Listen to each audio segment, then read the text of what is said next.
Hello my beautiful souls! Welcome sa ating tarot reading sessions. Keep in mind, general reading po ito, maaaring mag-resonate, maaaring hindi. Kunin nyo na lang po kung para sa inyo and leave the rest. Maaaring mag-shifta energies or magkabaliktad ang sitwasyon. Kaya kayo na pong bahala kung saan kayo nakalugar sa reading natin. So, let's see.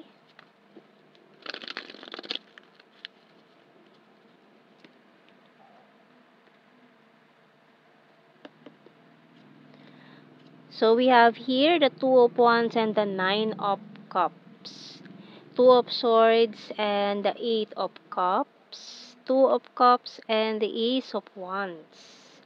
Justice and the Star.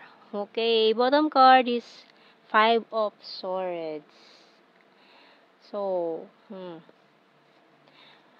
meron tayong strong Libra and Aquarius placement dito na mukhang you are moving on na from a person or something na hindi nag-work out or hindi para sa'yo. So, mukhang tinanggap mo na. Although for some of you, parang undecided pa na mag-move on, mag-walk away from that situation na hindi para sa'yo or hindi nag-work out for you. Pero mukhang ngayon ay mas lumalamang na yung isip mo na to move forward na lang. And we have here the Ace of Wands dito is a new beginning coming in or waiting for you in this healing process or moving on process. No? And yung iba kasi sa inyo nakatingin pa rin sa malayo mukhang hinihintay pa rin yung taong yun na ang tagal nang hinihintay pero mukhang hindi na talaga bumalik, no? And at the same time dito maring new energy ito, new kung new person with this energy ng Two of Cups and the Ace of Wands natin. So, new energy, mukhang may in the process of healing or moving on, maaaring dumating tong taong ito na maaaring nakalaan for you or mas mabuting relationship kesa doon sa hinihintay mo or itong taong ito na parang kinalimutan ka na. So, tingnan natin kasi nakatingin ka pa rin sa kanya parang hinihintay mo pa rin na baka bumalik, baka dumating siya. So, mukhang nandun pa rin yung iba sa inyo na waiting for that person or for that situation to happen. May hinihintay kayong mangyari na parang sinasabi ng dito is malabo nang mangyari kaya move forward na tayo. So we have here the music and rain, playing cards, bell, candle, and broom. Bottom card is bird. So, palayahin mo na yung sarili mo sa ganitong sitwasyon kasi matagal ka na natali Mahabang panahon na yung nasayang mo for this person or for this thing to happen or for this situation na mangyari. Ang tagal na. Kumbaga, ang dami mo na nasayang na oras, sandali, marami ka na napalampas na magaganda sanang opportunities. Pero dahil sa paghihintay mo sa maling tao, ay ang daming nasayang, di ba? So, tingnan natin, kuha tayo ng messages galing sa mga archangels natin. Kasi yung taong yun, parang lang wala sa serious mode, ganyan. Kumbaga, parang pinaglaruan lang niya yung connection nyo with displaying cards. Although, may mga ang dami pa ring music na nakakapagpaalala tungkol sa kanya na kaya mukhang hindi mo makalimutan din yung taong yun. Kasi parang maraming music na napapakinggan mo na nagko-cause ng relapse, ganyan. Kaya kahit you're trying to move on na from the situation, lagi pa rin nagkakaroon ng relapse. So we have here sensitivity by Archangel Haniel. You are extra sensitive to energies and emotions right now. Honor yourself and your feelings. So yan overwhelming yung feelings, emotions na nararamdaman mo ngayon. And ito nasa bottom card natin, Divine Order by Archangel Raquel. Everything is how it needs to be right now. Look past the illusion and see underlying order. So, maaaring ngayon ay nire-realign ka na from the path na para sa'yo. Kasi ang tagal mo na stuck from that situation, from that person na wala namang naidulot na maganda sa'yo, buhay. Kaya ngayon, let's move forward na para mahanap na or makita mo na kung ano ba talaga yung para sa'yo. Yan, nahulog yung card natin, the struggle is real.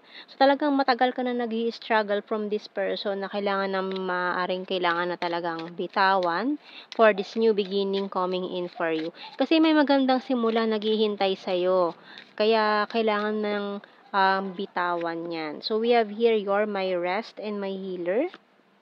I'm stubborn but practical, husband-wife material. Kasi itong husband or a wife material na hinahanap mo is on the way na para magkakilala kayo, mag-meet kayo. So, you're so sweet and caring. It hurts so badly. I have multiple opportunities. Ito, ang dami mo na sayang eh. Ito mga opportunities ito na nakuha mo na sana kaso pinalampas mo pa. Keeping tabs on you and moving forward. So, ito na ang kailangan gawin. Mag-move forward na sa mga situation na hindi para sa'yo. Okay, so tingnan natin more messages. Galing sa ating The Hidden Truth Oracle cards. So, i-manifest mo na yung mga para sa'yo and hayaan mo na itong mga taong ito na hindi nakita yung halaga mo. Kasi may tao makakakita niyan na hindi mo kailangang ipilit yung sarili mo or hindi mo kailangang maghabol kapag iniwan ka. Okay? So, hindi mo kailangang ipilit yan kasi sila mismo ang gagawa ng move, gagawa ng, lalo ng mga divine masculine, which is dapat sila ang initiator, sila ang gagawa ng move, at hindi mo dapat habulin yung mga ganyang tao. Okay, so tingnan natin. Kaya kung nakikita nila or feeling nila na hindi ikaw the best option para sa kanya, ikaw na yung mag-eliminate ng sarili mo sa option, lalo na kung feeling mo is one of the option ka lang, hindi siya sigurado sa iyo. So, wag mong hayaan na itrato ka ng mga taong ito ng ganun lang. Okay? Kasi hindi ganun yung deserve mo, no? So, we both know I'm not the one for you. So, yun na nga, parang sinasabi na ng universe na hindi yun yung para sa iyo. Wag mong ipilit yung sarili mo kasi yung taong para sa iyo is ayan paparating na eh. Kaso na-stuck ka pa from this person. So, I lost myself for a little while. Sometimes I stay awake thinking about you. I want you and I'm becoming a better person. So, kahit pa sabihin niya na nagbago na siya, kapag nag-cheat na yan sa'yo, maaaring gawin niya pa ulit yun, no? I hide behind material things. Just being near you is intoxicating and I wish I could take back my words. So, kahit pa magsisi yan, no, kung talagang wala na. I know I messed up everything. So, kain na nga, mukhang magsisisi yung taong yan na dahil sa nangyari or ginawa niya sa'yo. Lalo na, once na dumating na yung taong makikita yung halaga mo, no? Na hindi mo kailangan ipilit, hindi mo kailangan mag-struggle para lang piliin ka or hindi mo kailangan kompetensya sa iba para lang piliin ka. So, once na ma-feel mo na may competition or kailangan mo makipagkompetensya sa ibang tao para lang piliin ka, eliminate mo na yung sarili mo sa option.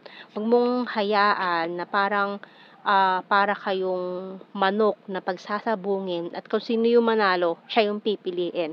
Huwag mong hayaan na ganun ang mangyari. So, hayaan mo na piliin ka ng kusa na hindi mo kailangan ipilit.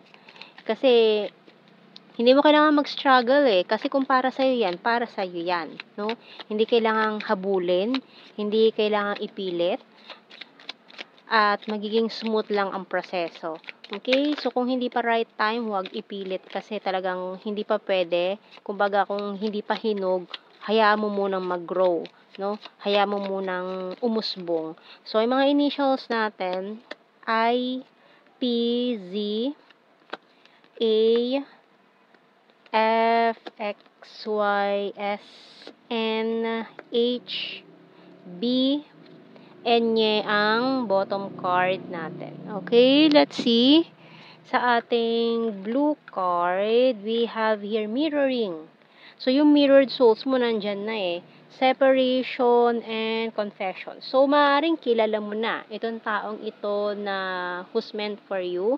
Ayan. So, maaaring yung taong yan is matagal na rin na may feeling sa'yo and very, very soon, makaka-receive ka na ng pag-amin or confession from this person. So, mukhang nakatingin lang din yan sa'yo, nagmamasid-masid. Mukhang, for some of you is long distance situation pa kayo ng taong yan. Kaya parang, bihira lang kayo magkita. So, tingnan natin sa general signs and messages. So, we have here flirtatious. Kasi ito yung energy ng taong parang gusto mo ipaglaban eh. So, marami pa siyang other options. Hindi pa siya tapos makipaglaro, makipaglandian sa iba't ibang tao.